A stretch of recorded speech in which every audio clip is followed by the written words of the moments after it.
పండగలైనా పెళ్లిళ్ళైనా వస్త్రాలకు వేదిక ఒక్కటే, అదే ఎస్ఆర్ షాపింగ్ మాల్. ఫ్యామిలీ అంతటికి అన్లిమిటెడ్ ఆఫర్స్. ఓ తండ్రికి ఉద్యోగం ఇస్తానంటూ ఓ యువతి దగ్గర డబ్బు తీసుకుని మోసం చేశాడు. బాధితులు డబ్బు తీసుకున్న ఆ తండ్రిని వదిలిపెట్టి డబ్బు కోసం అతని కూతురు వెంటపడ్డారు. కట్ చేస్తే ఆ యువతి ఆ వేధింపులు భరించలేక ఆత్మహత్యకు పాల్పడింది. అసలేం జరిగింది?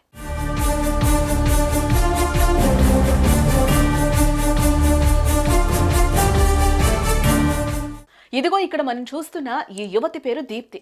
ఇండియన్ ఇన్స్టిట్యూట్ ఆఫ్ కెమికల్ టెక్నాలజీలో పనిచేసి రిటైర్ అయిన సంగీతరావు అనే వ్యక్తి కూతురు. గత 2 ఏళ్లుగా దీప్తి తండ్రికి దూరంగా, తన తల్లితో కలిసి దూరంగా ఉంటున్న దీప్తి ప్రస్తుతం హైదరాబాద్ హబ్సిగూడలోని ఐఐసిటిలో ప్రాజెక్ట్ అసిస్టెంట్ గా పనిచేస్తోంది. ఇదిలా ఉంటే దీప్తి తండ్రి సంగీతరావుకు డీజీపీ కార్యాలయంలో కానిస్టేబుల్ గా పనిచేసే అనిల్ అతనితో ఎప్పటి నుంచో పరిచయం ఉంది. ఈ అనిల్ తన భార్యకు ఐఐసిటిలో అవుట్సోర్సింగ్ ఉద్యోగం ఇప్పించాలంటూ ఈ సంగీతరావును కన్సల్ట్ అయ్యాడు. అందుకు 15 లక్షల రూపాయలు అతని సంగీతరావుకి ఇచ్చాడు. అయితే చెప్పినట్లుగా ఉద్యోగం రాకపోవడంతో తన డబ్బు తనకిమ్మని సంగీతరావును అడగడం, ఆయన ఆ డబ్బు ఇవ్వకుండా తప్పించుకుని తిరగడం చేశాడు. దీంతో అనిల్ ఆ డబ్బు కోసం సంగీతరావు కూతురు దీప్తి వెంటపడ్డాడు.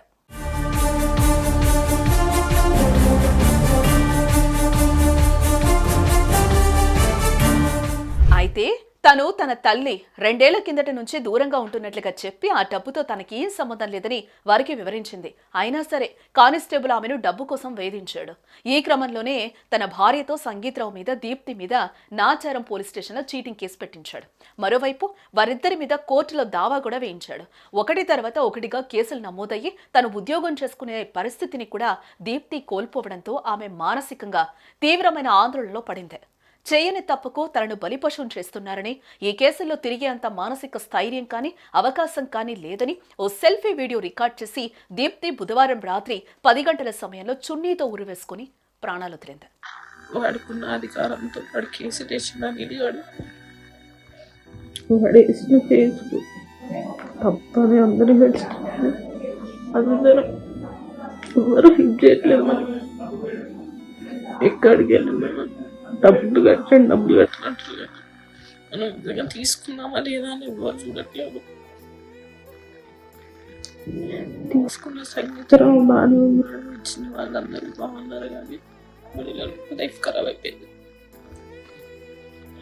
నాకు న్యాయం జరగాలి. పిల్ల అనితకి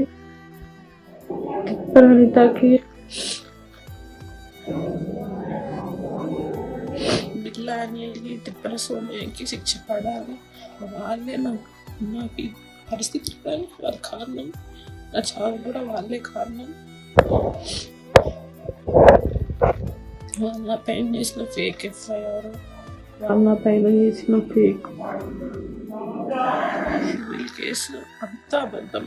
మా ఫాదర్ వాళ్ళే డబ్బులు తీసుకున్న మాట నిజం, కానీ మాకు అంత గురించి ఏం తెలియదు. నా ఫోన్లో ప్రతి ఒక్క ప్రూఫ్ ఉంది, నా దగ్గర ప్రతి ఒక్క డాక్యుమెంట్, కానీ నాకు ఎవరు న్యాయం చేయాలి.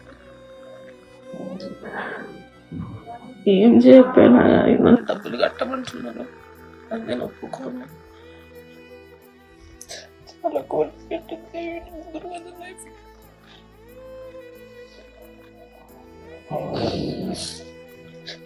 ఈ విషయం బయట తెలిసిపోయింది. బయట తలెత్తుకొని తిరగలేకపోతున్నా. నాకు కాదు ఇంకా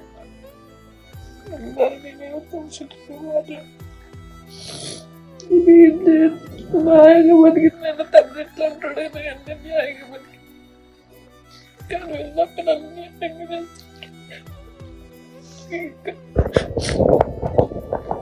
ఓపికతేందని ఫైట్ చేయలేము. దయచేసి నాకు న్యాయం జరగలేదు. నేను చనిపోవడానికి అనిల్, ఆయన భార్య అనిత, ఆమె తండ్రి సోమయ్య కారణం. మా నాన్న డబ్బులు తీసుకుంటే నన్ను అడిగి నా మీద నకిలీ కేసు పెట్టారు. నా జీవితం నాశనం చేశారు. ఈ కేసుల మీద పోరాడే స్తోమత లేదు. నా మరణంతోనైనా కుటుంబానికి న్యాయం జరుగుతుంది.